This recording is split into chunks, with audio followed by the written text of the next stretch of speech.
శ్రీమాత్రే నమః. అందరికీ నమస్కారం అండి. లలితా సహస్రనామంలో 9వ శ్లోకం. పద్మరాగశిలాదర్శ పరిభావిక పోలభూః నవ విద్రుమ బింబ శ్రీన్యక్కారిరదనచ్చదా. భావం: పద్మరాగ మనుల అద్దమును పరిహసించు చెక్కిళ్ళ యొక్క ప్రదేశము కలది. కొత్తదైన పగడముల యొక్క దొండపండు యొక్క శోభను తిరస్కరించు పెదవులు కలది.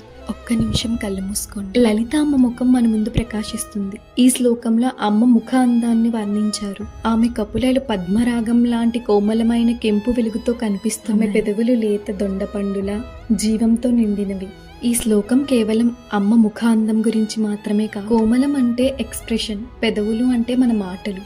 అమ్మ రూపం మనకి చెప్తుంది మన మాటలు కోమలంగా ఉండాలి, మన ఎక్స్ప్రెషన్ ప్రేమతో ఉండాలి.